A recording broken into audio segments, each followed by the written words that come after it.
Welcome to my channel Sai Shri creations. నా videos కనుక మీకు నచ్చినట్లయితే లైక్ చేయండి, షేర్ చేయండి, సబ్స్క్రైబ్ చేయడం మాత్రం మర్చిపోవద్దు. హలో అండి, అందరూ ఎలా ఉన్నారు? Welcome to my channel Sai Shri creations. ఈరోజు నేను ఒక ముఖ్యమైన వీడియోతో మీ ముందుకు వచ్చాను.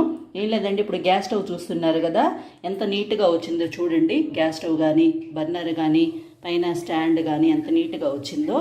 అది ఎలా చేయాలి, ఎలా నీట్గా చేసుకోవాలి అనేది నేను చిన్న చిన్న టిప్స్తో మీకు షేర్ చేస్తున్నాను. తప్పకుండా చూడండి. ఎవరైనా నా ఛానల్ని కొత్తగా చూస్తున్నట్టయితే తప్పకుండా సబ్స్క్రైబ్ చేసుకోండి. Thank you for watching. చూడండి ఎలా ఉందో స్టవ్ అంతా. ఫస్ట్ ఏం చేద్దామంటే దీని మీద ఉన్న ఈ ప్లేట్స్ ఉంటాయి కదా, ఇవన్నీ తీసి పెట్టేద్దాము. ఇప్పుడు బర్నర్లు కూడా ఉన్నాయి కదా, అవి కూడా తీసి ఒక ప్లేట్లో వేసేసుకుందాము, ఒక గిన్నెలో వేసుకుందాము. ఇప్పుడు హాట్ వాటర్ పోసేద్దాం దీంట్లో. ఇంకో బర్నర్ రావట్లేదు, అందుకని అది తీయలేదు. ఈ రెండు తీసి చూపిస్తాను మీకు. అదైతే నీట్గానే ఉంటుంది, మీకు చూపించడం కోసం ఇవన్నీ చేస్తున్నాను. దీంట్లో హాఫ్ చెక్క లెమన్ వేసేసుకుందాము. లెమన్ పిండుదాము. ఇప్పుడు దీంట్లో ఈనె ఉంటుంది కదా, ఒక ప్యాకెట్ కొంచెం కొంచెం వేసుకోండి. పొంగుతుంది కదా, కొంచెం కొంచెం వేసుకోండి. ఒక ప్యాకెట్ పడుతుంది. ఇది ఇట్లా ఒక హాఫ్ అన్ అవర్ పాటు దీన్ని నాననివ్వండి. ఇప్పుడు ఈ బర్నర్ చూసారా, ఇది ఎట్లా ఉందో ఈ గ్యాస్ది. ఇంకో ముఖ్యమైన విషయం అండి, ఇట్లా క్లీన్ చేసేటప్పుడు కింద ఆఫ్ చేసేసేయండి సిలిండర్ అది. ఇప్పుడు ఇట్లా ఉంది కదా, దీంట్లో మనం ఏం చేద్దామంటే, ఇది చూడండి నేను అంత ముందు చేశాను, నేను ఇప్పుడు ప్రాసెస్లో చాలా నీట్గా వచ్చింది.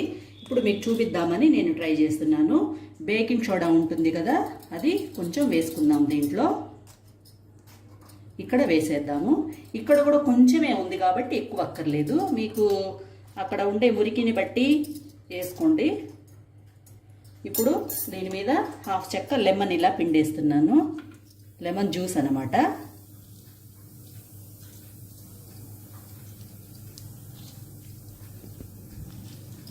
ఇప్పుడు వెనిగర్ ఉంటుంది కదా, అది కూడా ఇలా వేసేద్దాము. 2 మూతలు వేస్తున్నాను. ఇక్కడ కూడా అంతే. హాఫ్ అన్ అవర్ పాటు ఇలా ఉంచేసేయండి, తర్వాత క్లీన్ చేసుకుందాము. బర్నర్లో క్లీన్ చేయడానికి ఇంత హాట్ వాటర్ వేసాను కదా, దాంట్లోనే విమ్ లిక్విడ్ వేసేసి ఒకసారి ఇలా మిక్స్ చేసుకుందామంతా. మిక్స్ చేసుకొని ఈ వాటర్తో మనం ఒక బ్రష్ తీసుకొని ఇలా రుద్దండి మొత్తం. చూసారా, చాలా వరకు పోయింది కదా. చూడండి ఇట్లా ఎంత మురికి వచ్చిందో. ఇట్లా నెలకు ఒకసారి చేసుకున్నారంటే ఈ మురికి కూడా ఉండదన్నమాట. ఇప్పుడు మనం వీటిని మామూలుగా నీళ్లతో క్లీన్ చేసుకొని ఆరబెట్టుకుందాము. ఇప్పుడు ఈ వాటర్లోనే ఇది స్టీల్ స్క్రబ్బర్ ఉంటుంది కదా, దాన్ని ఇలా ముంచేసి ఇలా రుద్దేద్దాము. అది చాలా ఉందండి, చాలా టైం పడుతుంది ఇది గీరడానికి. నేను కొంచెం ఉన్నది చూపిస్తాను చూడండి. ఇట్లా రుద్దిన తర్వాత పోలేదనుకోండి, ఇప్పుడు మనం ఇట్లా చాకు ఉంటుంది కదా, దాంతో ఇలా రుద్దేసి చూడండి ఎట్లా పోతుందో. మామూలుగా ఇదంతా వేయకుండా మామూలుగా ఇలా అంటే అది పోదు, కాకపోతే వెనిగర్ అవన్నీ వేసాం కాబట్టి ఇలా తొందరగా పోతుంది అనమాట మొత్తం. ఇలా ఒకసారి చేసి పెట్టుకున్నారనుకోండి ఇలాగా, ఇంకేంటంటే మనం ప్రతి వారం నీట్గా కడుక్కుంటే ఇలా ఏర్పడకుండా ఉంటుంది, గట్టిగా నీట్గా ఉంటుంది అన్నమాట. మరి అట్లా అవుతుంది అనుకోండి, నెలకోసారి ఇదే విధంగా చేసుకోండి. చూడండి ఇది ఇక్కడ చూడండి పక్కన చాలా వరకు పోయింది, ఇక్కడ మాత్రం కొంచెం కష్టపడాలన్నమాట. ఇంకోసారి చేసుకుందాము. ఇట్లా ఒకసారి మీరు ఇట్లా నీట్గా చేసి పెట్టేసుకున్నారంటే ఇంకా ప్రతి వారం మనం కడుక్కుంటాం కాబట్టి ప్రతిసారి మనం అలా స్పూను కానీ నైఫ్ కానీ పెట్టే పని ఉండదు. ఇప్పుడు ఆ వాటర్తోనే ఒకసారి ఇట్లా, ఇది చూడండి ఇది కొంచెం ఉంది కాబట్టి తొందరగా అయిపోయింది. ఇది ఇంకొకసారి ట్రై చేస్తే సరిపోతుంది. మొత్తం ఇలా అప్లై చేసేసుకుందాము. ఇప్పుడు ఇదంతా నీళ్ళతోనే కడుక్కోండి, లేదంటే ఒక కాటన్ క్లాత్ తీసుకొని ఇలా తుడిచేసుకోండి.